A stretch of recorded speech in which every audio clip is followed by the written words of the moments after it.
och tilldelningen är 27 cm. Det finns en rad olika studsatskompis av hårdmetall. Här kör man med en Grey Mixer.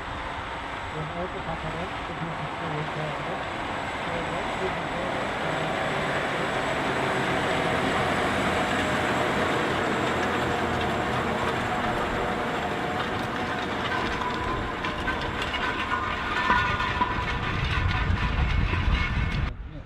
Djupet justeras stegvis i mitten. Indelningen är 19 cm. Olika studsatser med 50 cm.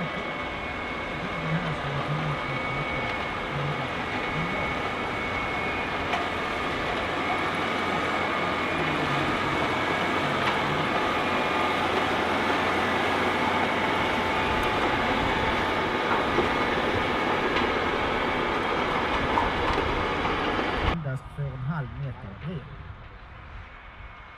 Man har ett flytande system och det gör att sidosektionerna kan vikas uppåt och nedåt och därigenom få en perfekt jordprofil och säkerställa ett konstant arbetsliv.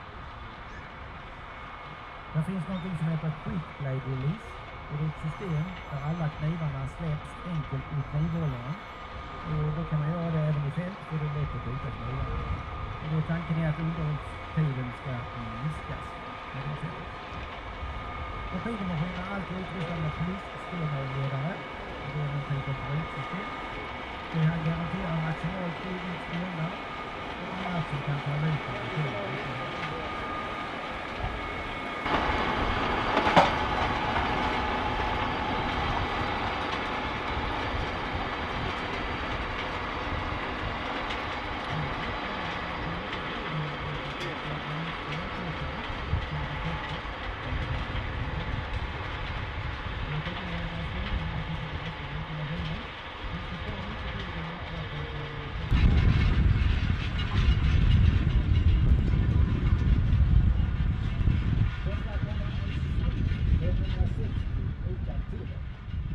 Swiftutvarten har vibrerande pinne.